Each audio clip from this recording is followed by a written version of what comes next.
नमस्ते शिक्षार्थियों। राष्ट्रीय मुक्त विद्यालय शिक्षा संस्था की ओर से आयोजित माध्यमिक स्तर के पाठ्यक्रम में संस्कृत साहित्य विषय के साथ मैं doctor Nandita Arya, research associate, Sanskrit दर्शन एवं वैदिक अध्ययन विभाग, बनस्थली विद्यापीठ उपस्थित हूँ।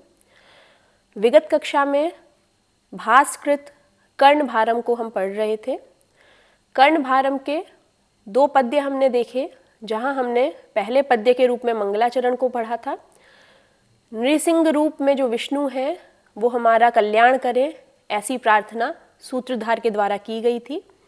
और उसके बाद सूत्रधार को जो हलचल सुनाई देती है रंगभूमि पे, उससे उसे ज्ञात होता है कि दुर्योधन की आज्ञा से जो कर्मचारी हैं वे कर्ण को युद्ध के विषय में कहने के लिए आए हैं।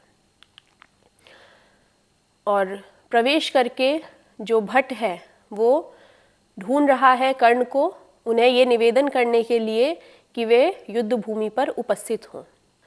इसी बीच में दुर्योधन भी युद्ध भूमि की ओर प्रस्थान करते हैं और युद्ध भूमि की ओर प्रवेश करते हुए दुर्योधन को यहाँ पर चित्रित किया गया है। कहते हैं, करितुरग रथस्थहि पार्थ केतोः पुरस्तात् मृदित नृपति सिंहै सिंहनादः कृतोऽद्य त्वरितम् अरिनिनादैर् दुस्सहालोकवीरः समरम अधिगतार्थः प्रस्थितो नागकेतुः। अन्वय है, अद्य पार्थकेतोः पुरस्तात् करितुरग रथस्थहि मृदित नृपति सिंहै सिंहनादः कृतः अतः दुस्सहालोकवीरः अरिनिनादैः अधिगतार्थः नागकेतुः त्वरितम समरम प्रस्थितः। अद्य आज पार्थकेतोः अर्जुन की ध्वजा के पुरस्तात् आगे, पार्थ पृथापुत्र अर्थात अर्जुन और केतोः अर्थात ध्वजा, तो अर्जुन की ध्वजा और उस ध्वजा के पुरस्तात् आगे करितुरग रथस्थहि, करी हाथी, तुरग घोड़े और रथ यानी रथ। तो इस हाथी, घोड़े और रथ पर स्थित यानी बैठे हुए मुदित नृपति सिंहै, मुदित प्रसन्न होते हुए जो राजा हैं उन्होंने सिंहनादः कृतः, सिंहनाद किया। और ये सिंहनाद क्यों किया? कहते हैं अतः इसीलिए दुस्सहालोकवीरः, असहनशील पराक्रम वाले यानी पराक्रम को सहन करने में असमर्थ, और अरिनिनादहि शत्रु के जो शब्द हैं उससे अधिगतार्थः प्रयोजन को समझने वाले नागकेतुः, हाथी के चिन्हों से युक्त ध्वजा है जिसकी, इस प्रकार के जो दुर्योधन है वह त्वरितम बहुत तेजी से समरम प्रस्थितः युद्ध भूमि की ओर प्रस्थान कर रहे हैं। भट्ट जब प्रवेश करता है तो उसके द्वारा ये सूचित किया गया था कि कर्ण को सूचना देने के लिए कहा गया है दुर्योधन ने, और दुर्योधन अब स्वयं भी युद्ध भूमि में प्रवेश कर रहे हैं। तो युद्ध भूमि में प्रवेश करते हुए जो दुर्योधन है उनका चित्रण है कि आज जो अर्जुन की ध्वजा है उसके आगे राजाओं के द्वारा सिंहनाद किया जा रहा है, यानी पांडवों की विजय पर प्रसन्नता प्रकट की जा रही है और उस प्रसन्नता को सहन नहीं कर पा रहे हैं। उस प्रसन्नता के प्रति असहनशीलता अभिव्यक्त करते हुए, और यह जो शत्रु का शब्द है, यह जो राजाओं का हर्ष से युक्त नाद है, उस नाद के इस अर्थ को समझते हुए कि पांडवों की विजय हो रही है, दुर्योधन शीघ्रता से युद्ध स्थल में प्रवेश कर रहे हैं ताकि कौरव सेना को दुर्योधन से अवलंब प्राप्त हो। जब अर्जुन की ध्वजा के सामने राजा प्रसन्न हो रहे हैं तो इसका मतलब हुआ अर्जुन के पक्ष के जो राजा हैं वो अर्जुन की विजय से और पांडवों की विजय से प्रसन्न हो रहे हैं, और पांडवों की विजय युधिष्ठिर को स्वीकार्य नहीं है। तो इसी कारण राजाओं की उस हर्ष ध्वनि को सुनकर के और उसे सहन न कर सकने वाले दुर्योधन का युद्ध भूमि में शीघ्रता के साथ प्रवेश यहाँ पर सूचित किया गया है। उपस्थितः शब्द में उप उपसर्ग पूर्वक स्था धातु और त प्रत्यय का प्रयोग है। भूतकाल अर्थ में त प्रत्यय का प्रयोग होता है। प्रस्थितः में भी प्र उपसर्ग पूर्वक स्था धातु और त प्रत्यय है। प्रस्थितो नाग केतुः, संधि विच्छेद में विसर्ग संधि की स्थिति है। प्रस्थितः नाग केतुः संधि विच्छेद बनेगा। इसी प्रकार कृतो अद्य में कृतः अद्य विसर्ग संधि, पूर्व रूप संधि और गुण संधि, 3 संधियों की स्थिति है। क्योंकि कृतः में जो विसर्ग है उसको जब रुत्व और उत्व होगा तो तकार का अकार और वह उकार मिलकर के गुण संधि की स्थिति में आएगा, और जब कृतः कृतो हो जाएगा तो अद्य का जो अकार है वह अवग्रह के रूप में आ जाएगा, जो कि पूर्व रूप संधि की स्थिति बनेगी। इसी बीच में जो भट्ट है उसे दूर से कर्ण भी युद्ध भूमि में प्रवेश करते हुए दिखाई देते हैं। इधर एक ओर दुर्योधन युद्ध भूमि में जा रहे हैं और दूसरी ओर कर्ण भी युद्ध भूमि में जाने के लिए तत्पर है।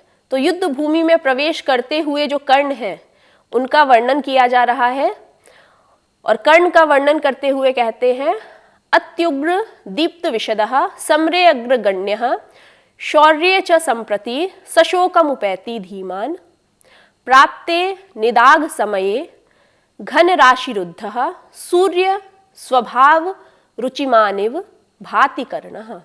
अन्वय है अति उग्र दीप्ति विशदः समरे शौर्ये च अग्रगण्यः धीमान् संप्रति सशोकम उपैति निदाघ समये प्राप्ते घन राशिरुद्रः स्वभाव रुचिमान सूर्यः इव कर्णः भाति।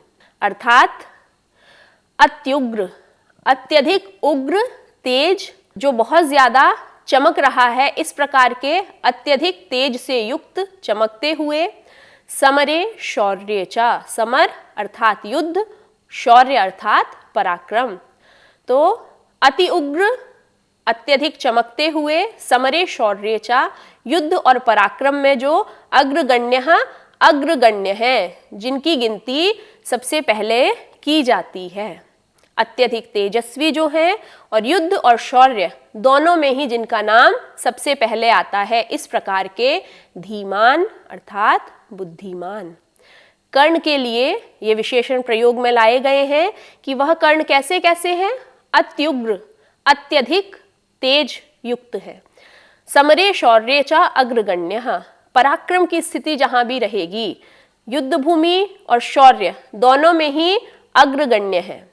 धीमान, बुद्धिमान है। इस प्रकार के कर्ण संप्रति, इस समय, सशोकम उपैति, शोक से युक्त है।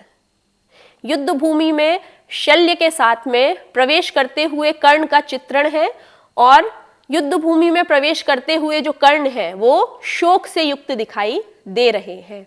तो कहते हैं कवि, निदाघ समये प्राप्ते, ग्रीष्म ऋतु के आ जाने पर, घन राशिरुद्धः, घन अर्थात मेघ, बादल, और राशि समूह, तो जो मेघों का समूह है उससे रुद्धः अवरोधित, बाधित, स्वभाव रुचिमान, स्वभाव से जो तेजस्वी हैं, इस प्रकार के सूर्यः इव, सूर्य के समान, कर्णः भाति, कर्ण सुशोभित हो रहे हैं। बहुत ही सुंदर उपमा का प्रयोग है यहाँ पर। कवि के द्वारा कहा गया स्वभाव रुचिमान सूर्यः इव कर्णः भाति, स्वाभाविक रूप से जो तेजस्वी है ऐसे सूर्य के समान कर्ण सुशोभित हो रहा है। और वह जो सूर्य है वह स्वाभाविक रूप से तेजस्वी है, लेकिन इस समय ग्रीष्म ऋतु के आने पर जैसे सूर्य बादलों से घिर जाता है, उसी तरीके से कर्ण के मुख पर भी शोक के बादल दिखाई दे रहे हैं। तो यहाँ पर सूर्य उपमान है, कर्ण उपमेय है। इव के रूप में वाचक शब्द की स्थिति भी हमें दिखाई दे रही है, और मेघों से घिरे हुए सूर्य की स्थिति की तरह कर्ण की स्थिति है। ये यहाँ पे दोनों की सहधर्मिता है। कर्ण का स्वरूप बताया गया है कि अत्यधिक तेज से युक्त, युद्ध और पराक्रम में सर्वप्रथम जिनको गिना जाता है, और जो बुद्धिमान है, इस प्रकार के कर्ण इस समय शोक से युक्त है। और शोक से युक्त यह कर्ण उसी प्रकार के दिखाई दे रहे हैं जैसे कि मेघों से घिरा हुआ तेजस्वी सूर्य हो। विलोक्य में वि उपसर्ग पूर्वक लोकी और ल्यप प्रत्यय। अपसर्पामी में अप उपसर्ग पूर्वक सृप धातु लट लकार उत्तम पुरुष एक वचन का प्रयोग है। भाती में भा धातु लट लकार प्रथम पुरुष एक वचन का प्रयोग है। प्रस्थितो नाग केतु में विसर्ग संधि है, प्रस्थितः नाग केतु। समरे अग्रगण्य में पूर्व रूप संधि है क्योंकि अकार का अवग्रह हमें देखने को मिल रहा है। अत्युग्र दीप्ति विशदः, अत्युग्र में यहाँ पर यण संधि है क्योंकि विच्छेद में अति उग्र बन रहा है। यण संधि में इक को यण होता है। इक में ई उ री और री वर्ण आते हैं जिनको संधि की स्थिति में य व र ल हो जाता है। ई को या, उ को व, री को र और री को ल आदेश होता है। यहाँ पर अति में इकार है तो उसको संधि में य हो गया, इसीलिए अत्युग्र बना और विच्छेद में अति उग्र रूप देखने को मिलता है। युद्ध भूमि में प्रवेश करे हुए जो कर्ण हैं, अब उनका संवाद हम देखते हैं। युद्ध भूमि में जब कर्ण का प्रवेश हो जाता है उसके बाद कर्ण कहते हैं मा तावन मम शर्मार्ग लक्ष्य भूताः संप्राप्ताः क्षितिपतयः सजीव शेषाः कर्तव्यम रणशिरसि प्रियम कुरुणाम दृष्टव्यो यदि स भवेद धनंजयो में। अन्वय मम शर्मार्ग लक्ष्य भूताः क्षितिपतयः सजीव शेषाः तावत् मा संप्राप्ताः यदि मे रणशिरसि सह धनंजयः दृष्टव्यः भवेत् कुरुणाम प्रियम कर्तव्यम। अर्थात तावत् अभी तक मम मेरे शर मार्ग लक्ष्य भूताः, शर बाण और मार्ग रास्ता, तो मेरे बाणों के रास्ते में आने वाले जो भी लोग मेरे बाण के रास्ते में आए हैं, यानी जिन पर भी मैंने निशाना साधा है। कर्ण कह रहे हैं तावत मम शर मार्ग लक्ष्य भूताः, अद्यावधि पर्यंत मेरे बाणों का निशाना जिस पर भी लगा है, क्षितिपतयः वह राजा, सजीव शेषाः मा संप्राप्ताः जीवित नहीं रहा है, यानी मैंने जिस पर भी निशाना साधा है उसका मैंने वध किया है। मेरे जो बाण हैं वो कैसे हैं, वो अप्रतिहत नहीं है।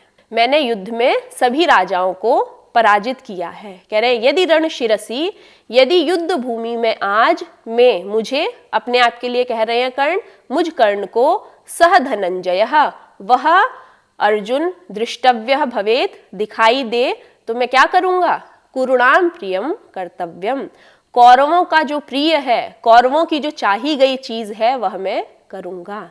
युद्ध भूमि में कर्ण का प्रवेश हुआ है और प्रवेश के बाद कर्ण कहते हैं कि आज तक मैंने जिस भी व्यक्ति पर अपने बाणों का लक्ष्य साधा है वह जीवित नहीं रहा है, मैंने उस प्रत्येक राजा को जीता है। तो अगर आज इस युद्ध भूमि में मुझे अर्जुन मिल जाए तो दुर्योधन आदि कौरवों का मैं प्रिय कर दूंगा, अर्थात उस अर्जुन को मैं मार दूंगा।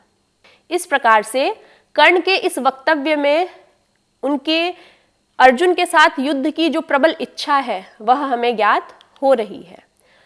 कर्तव्यम में क्री धातु और तव्य प्रत्यय है, इसी प्रकार से दृष्टव्य में दृश धातु और तव्य प्रत्यय है।